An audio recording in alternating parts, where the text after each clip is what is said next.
Continuando o módulo de imunologia aplicada, vamos falar sobre sífilis. A Organização Mundial da Saúde estima que mais de 15 milhões de novos casos de sífilis ocorrem anualmente no mundo. Esses são dados não fidedignos 100%. É uma estima, porque existem países como a África que tem muitos locais onde não são informados o número de casos. Então, são dados que podem aumentar muito. E a doença congênita ocorre na América Latina, temos a informação de mais de 300 mil casos por ano na América Latina. Só na América Latina, nos países que informam a Organização Mundial de Saúde. Aqui no Brasil, a sífilis congênita tem uma notificação obrigatória. O agente etiológico da sífilis é o Treponema pallidum.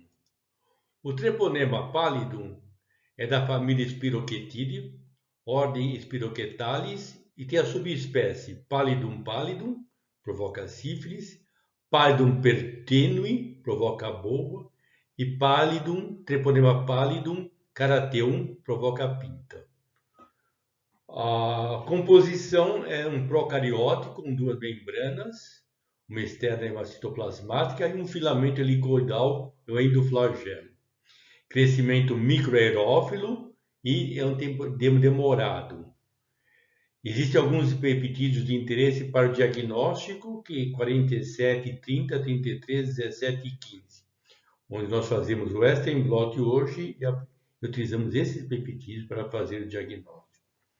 O Treponema pallidum entra no corpo via pele ou membrana intacta, durante o contato sexual ou por transmissão congênita via placenta ou por sangue contaminado.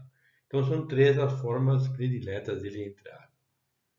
A disseminação pelo sistema nervoso linfático atinge o linfonodo regional e por via sanguínea invade outros órgãos. A invasão do sistema nervoso central pode ocorrer durante qualquer fase da sífilis. A sífilis apresenta fases clínicas bem definidas. Fase primária, secundária, latente recente, latente tardia e terciária. Na fase primária, após o contato com o indivíduo sifilítico, 30% dessas pessoas é que vão adquirir a sífilis. E a primeira fase, que depois que aparece, é um protosifiloma, ou chamado de cancro duro. Essa lesão que aqui está é uma lesão geralmente com o fundo limpo, certo? As bordas endurecidas, certo? E pode atingir a cavidade oral, pode atingir os genitais, certo? Essa lesão surge 10 a 3 meses após o contato. E um ponto muito importante é que essa lesão tende a desaparecer com tratamento ou sem tratamento após 1 a 5 semanas. Mas sem tratamento não quer dizer que a sífilis está curada. Ela vai evoluir para uma forma secundária. Com o tratamento, ela pode se tornar curada. Com o tratamento completo, ela é curável. O tratamento parado também, interrompido, ela não é. Ela pode evoluir para a fase secundária. Na fase secundária, a sífilis tem manifestações na pele, certo? Na palma da mão, na planta dos pés, certo? Na planta dos pés. Na pele, essa lesão ela pode contaminar, pode ter uma contaminação com estafilococcus e dar uma infecção bastante grave. Pode estar no couro cabeludo também. Ela se manifesta cerca de 4 a 6 semanas após o desaparecimento do protosifiloma. Então vejam, se não foi tratado, desapareceu o protosifiloma, após 4 a 6 semanas pode aparecer uma lesão dessa. Aí o indivíduo pode suspeitar estar com uma alergia, tomar antialérgico e não tomar a medida a medicação específica para a sífilis. Isso vai aumentar e vai evoluir para as fases latentes, recente, tardia e terciária. E essa sífilis secundária aparece em 25% dos pacientes não tratados. Então, veja, 75% dos pacientes não tratados, o próprio sistema imunológico se encarrega de eliminar a bactéria e evitar a continuidade da doença. Mas, senão, nós vamos ter essa sífilis secundária que aqui está. Aí vem a sífilis latente, é totalmente inaparente, né?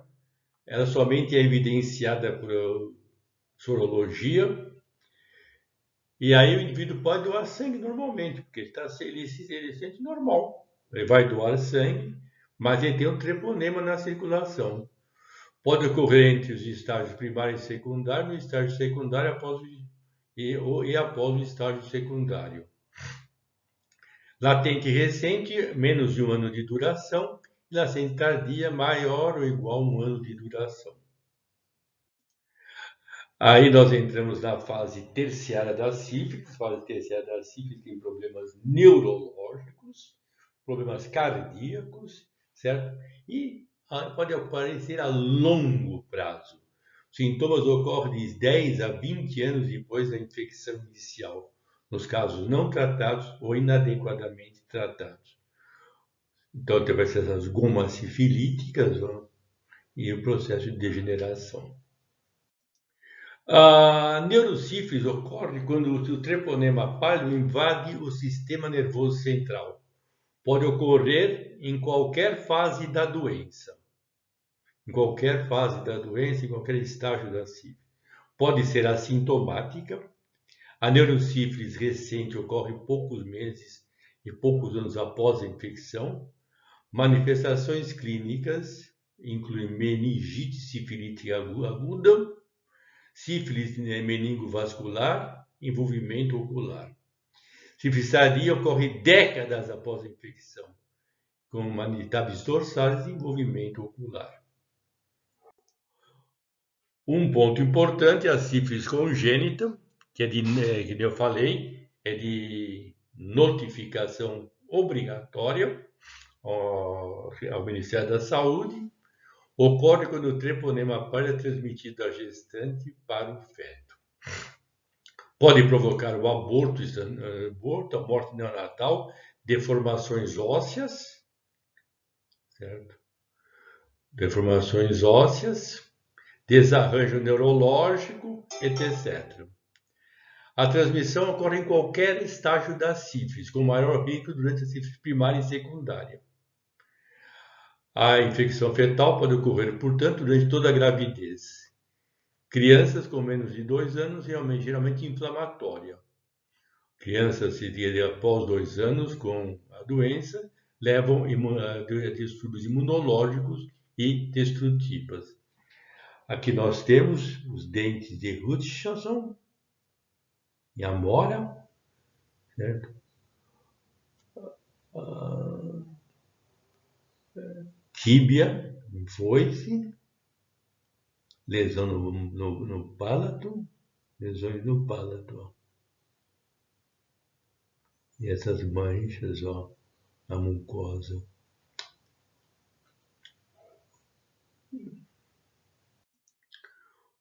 O diagnóstico da sífilis é feito por métodos sorológicos e métodos clínicos e epidemiológicos, certo? E a associação desses métodos é que nos dá uma informação mais correta. E essa infecção e essa prevenção, diagnóstico é feito nos doadores de sangue, gestantes durante o pré-natal, mães de recém-nascidos e pessoas sujeitas a se infectarem a qualquer momento. Então, vocês vejam, há uma quantidade de pessoas onde deve ser avaliada as sífilis, quer clinicamente, quer laboratorialmente, quer epidemiologicamente. Os métodos laboratoriais, métodos diretos. Primeiro, pesquisar na lesão. Na lesão, nós temos a pesquisa em campo escuro, por imunofluorescência direta e por PCR. Por PCR, dá uma alta sensibilidade. Imunofluorescência direta dá uma boa sensibilidade, e em campo escuro a sensibilidade é de 80% mais ou menos. Essa pesquisa na lesão deve-se limpar a lesão cuidadosamente, e depois colher o material seroso, colocar entre lâmina e lamínula para fazer a pesquisa em campo escuro. Por imunofluorescência direta, fixa na lâmina e depois se faz com o soro antitreponema pálido, marcado com fluorocromo. E por PCR, pela amplificação do material genético. A vantagem do diagnóstico do achado do treponema pálido, no campo escuro, por exemplo, é o diagnóstico definitivo, claro. E a desvantagem requer microscopia e equipamentos, microscopistas e microscópios especializados no campo escuro, possível confusão com espiroquetas não patogênicas, tem muitas espiroquetas não patogênicas, tem que ser feito imediatamente, porque tem que ver a mobilidade dos treponemas, falsos resultados positivos, porque a sensibilidade chega no máximo a 80%, falsos resultados negativos, porque a sensibilidade chega no máximo a 80%. Testes não treponêmicos. Testes sorológicos, nós temos os testes treponêmicos e os testes não treponêmicos. Testes não treponêmicos, nós temos o VDRL, com o reagente do laboratório, do Veneral Disease Research Laboratory, ELISA VDRL e teste rápido. Teste rápido. A sensibilidade depende da fase da doença. Sem evidência clínica ou epidemiológica, um teste não treponêmico positivo não confirma a infecção por sífilis. Então, dá muitos falsos resultados, pode dar muitos falsos resultados positivos. Já falei aqui, a execução do teste de VDRL tem que seguir padrões laboratoriais definidos. Em placa de Klein, com agitador orbital por 30 minutos e leitura no microscópio. Quantificação de anticorpos contra o cardiolipina, colesterol e lecitina no teste de VDRL é importante no segmento da terapêutica e no segmento da patologia. Não é específico para treponema pálido porque do antígeno não é específico. Mas os títulos são correlacionados com a atividade da doença. A negativação desses testes é quanto mais demorado, quanto mais longa a infecção, ou mais altos são os títulos do pré-tratamento. Efeito de prozona pode causar falsos resultados negativos. A prozona ocorre quando existe excesso de anticorpos. Por isso nós temos que fazer o teste com soro puro e com soro diluído a 1:10 ou 1:20 para verificar e para evitar essa parte efeito de prozona, onde os testes é negativo por excesso de anticorpo. Testes treponêmicos é uma variedade dos testes sorológicos através de um método indireto de se pesquisar, assim como nós temos os testes não treponêmicos, né? É uma medida direta, anticorpos contra o treponema pálido. Pode ser qualitativo ou quantitativo. Usualmente reativos por toda a vida. Isso é um ponto importante para anticorpos IgG. Então nós temos vários testes aqui que foram feitos. O teste de imobilização dos treponemas, não se faz mais. Teste de imunofluorescência TABS, tem alta sensibilidade, tem alta especificidade, é utilizado como teste confirmatório em vários locais do mundo. Esse FT-ABS, por que ABS? Porque eles faziam absorção do soro com treponema sapró contra anticorpos de treponema saprófitos. Então, essa absorção dos soros nos dava uma alta sensibilidade no teste e uma alta especificidade. Isso foi proposto em 1957 e segue até hoje. Teste de hemaglutinação de hemácias nucleadas de aves recobertas com antígenos de treponema pálido, interessante, muito interessante, foi produzido em 65, foi usado durante muito tempo. A própria Biomerria do Brasil padronizou um teste hemapálido e foi produzido e exportado para o mundo inteiro durante algum tempo. Teste ELISA, ensaio imunoenzimático, onde a leitura objetiva, tem automação, processa grande número de amostras, é feito hoje com bastante sucesso. E o Western blot tem uma altíssima sensibilidade e uma alta especificidade. É um teste confirmatório para a sífilis, onde todos os laboratórios estão pedindo um teste para anticorpos IgM por Western blot. Testes cardiolipínicos, sensibilidade e especificidade. Na sífilis primária, 70%. Na sífilis secundária, 99% a 100%. Quer dizer, o teste cardiolipínico foi feito durante anos, VDRL para triagem de doadores de sangue, difícil, nunca houve passagem. Sífilis tardia, 70%. A especificidade em doadores de sangue é alta, em clínica geral 80%, grupos especiais de doenças autoimunes e idosos 60%. Aqui porque mistura pacientes com doenças autoimunes, principalmente lúpus eritematoso, e tem também anticorpos anticardiolipina. Testes cardiolipínicos que dão resultados chamados resultados falso positivos, certo?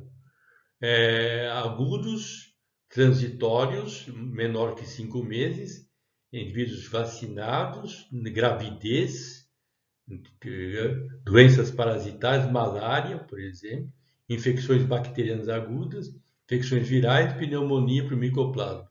Então é necessário fazer a repetição dos testes, ou então a confirmação por outro teste de imunofluorescência. Em duração maior, crônico, duração de 6 meses ou permanente, doenças do colágeno, hanseníase e malária, usuários de drogas e idosos. E dessas pessoas onde pode haver uma quantidade maior desses estados. Estágio da doença e porcentagem de positividade. Testes VDRL, na doença primária, já falei, 70% de positividade, a 75%, secundária 100%, latente 95%, terciária 70%. A terciária aqui, baixa sensibilidade. Imunofluorescência, enzima imunoensaio, para ter hemaglutinação, praticamente a mesma sensibilidade, a mesma positividade na doença primária, na secundária 100%, 100% e na terciária 95%. Comportamento dos testes treponêmicos após o tratamento. Imunofluorescência, hemaglutinação, imunoensaio para anticorpos IgG. Na sífilis primária ou secundária, a negativação é após 2 ou 4 anos. Na sífilis terciária, positividade permanente. Sífilis tardia, né? Anticorpos IgM. Pouca gente faz anticorpos IgM por imunofluorescência, captura de anticorpos IgM para evitar fatores reumatoides. Sífilis em atividade, negativação como índice de cura, negativa-se após 2, 3 meses. Em geral, a queda é rápida de títulos nos 2, 3 primeiros meses. Comportamento dos testes cardiolipínicos após o tratamento. Na sífilis primária ou secundária. Queda de títulos até eventual negativação ou baixos títulos em exames repetidos. 3 a 6 meses, queda de 4 vezes. 1 ano, 8 vezes. 2 anos negativação. A negativação é tanto mais demorada quanto mais longa for a infecção ou mais altos os títulos do pré-tratamento. Se eu começar a tratar rapidamente, a negativação vai se dar mais rapidamente. Agora, se eu demoro para tratar, então, veja, a negativação vai demorar, certo? Existe uma portaria, certo, do Ministério de 2011 para testes não treponêmicos, VDRL ou teste rápido de plasma reagindo, né? Então, é teste com antígenos não treponêmicos, né? E para testes treponêmicos, ensaio imunoenzimático, certo? Através de revelação quimioluminescente ou suas derivadas, imunofluorescência indireta FT-ABS, hemaglutinação, imunocromatografia, teste rápido e Western blot ou imunoblot. Essa é a portaria de dezembro de 2011. Nós já mostramos esse diapositivo, onde a Inolia da Fujifilm padronizou um teste de DOT, onde coloca uns antígenos treponema pálido específicos, o soro do paciente, e vê, se o controle vê a positividade desses antígenos, linhas de controle, certo? Aqui nós temos um organograma, né, interessante. Teste não treponêmico, veja. Reagente, se faz um teste treponêmico. Reagente, laudo final, com 2 testes. Um treponêmico e um não treponêmico. Não reagente, teste treponêmico, reagente, laudo final com 3 testes. Indeterminado, teste treponêmico, reagente, laudo final com 3 testes, indeterminado, laudo final com 3 testes. Não reagente, laudo final.